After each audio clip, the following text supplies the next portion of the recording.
আমি সহ মাননীয় কমিশনারগণ দেশের পরিবর্তিত বিরাজিত অবস্থায় পদত্যাগ করতে মনস্থির করেছি।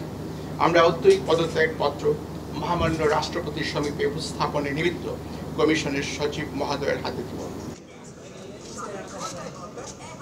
দায়িত্ব পালনের আড়াই বছরে উপজেলা ও ইউনিয়ন পরিষদ, জেলা পরিষদ, পৌরসভা এবং সিটি কর্পোরেশন মিলিয়ে প্রায় 1650 নির্বাচনের আয়োজন করে আউয়াল কমিশন। তবে সবকিছু ছাপিয়ে দ্বাদশ জাতীয় সংসদ নির্বাচন জন্ম দেয় তুমুল বিতর্কের। ডামি প্রার্থী দিয়ে অনুষ্ঠিত 7 জানুয়ারি নির্বাচনকে ডামি নির্বাচন বলেও অভিহিত করে দেশি বিদেশি নানা মহল। বৃহস্পতিবার শেষবারের মতো গণমাধ্যমের মুখোমুখি হয় আউয়াল কমিশন।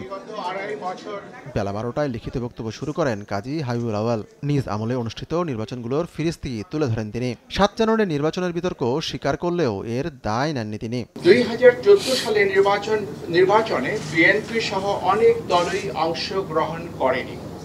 ফলে সেই নির্বাচন 2024 সালের অনুরূপ অন্তর্ভুক্তিমূলক তথা ইনক্লুসিভ ছিল না।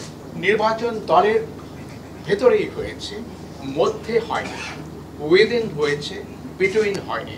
দলীয়ভাবে ইনক্লুসিভ না হওয়ার কারণে নির্বাচন বিতর্কিত হয়েছে। এটি সঠিক এবং যৌক্তিক।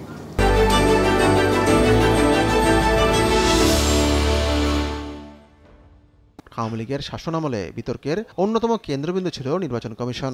তবে বরাবরের মতো শেষ দিনও সুষ্ঠু নির্বাচন কিভাবে হতে পারে সেই পরামর্শ দেন কাজী হাবিবুল আউয়াল। নির্বাচন পদ্ধতির মৌলিক সংস্কারের পক্ষেও মত দেন তিনি। প্রতিটি সাধারণ নির্বাচন নির্দলীয় তত্ত্বাবধায়ক সরকারের অধীনে অনুষ্ঠিত হলে উদ্দেশ্য অর্জন আরও সুনিশ্চিত হতে পারে। বক্তব্য শেষে গণমাধ্যমের সামনেই পদত্যাগপত্রে স্বাক্ষর করে আউয়াল কমিশন। সে সময় হাবিবুল আউয়ালের সঙ্গে দুজন কমিশনার থাকলেও রাশেদা সুলতানা ও আনিসুর রহমান সংবাদ সম্মেলনে হাজির হননি। আমি সহ মাননীয় কমিশনারগণ দেশের পরিবর্তিত বিরাজিত অবস্থায় পদত্যাগ করতে মনস্থির করেছি। আমরা অত্যই পদত্যাগপত্র মহামান্য রাষ্ট্রপতির সমীপে উপস্থাপনের নিমিত্ত কমিশনের সচিব মহোদয়ের হাতে দেব। শেষ কর্মদিবসের সংবাদ সম্মেলনকে সৌজন্য বিনিময় হিসেবে অভিহিত করেন তারা। যদিও লিখিত বক্তব্য শেষে কোনো প্রশ্নের সুযোগ না দিয়ে চলে যান সবাই।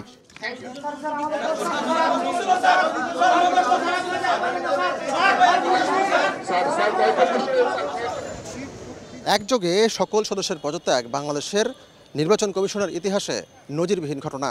পদত্যাগের পরপরই এই ভবন থেকে বেরিয়ে যান আউয়াল কমিশনের সদস্যরা। অনেকে ধাওয়া করেন বিদায়ী কমিশনারদের। আইন শৃঙ্খলা বাহিনীর তৎপরতায় এ যাত্রায় নিরাপদেই আগারগাঁও ত্যাগ করে আউয়াল কমিশন। আতিকুর রহমান তমাল, সময় সংবাদ, ঢাকা।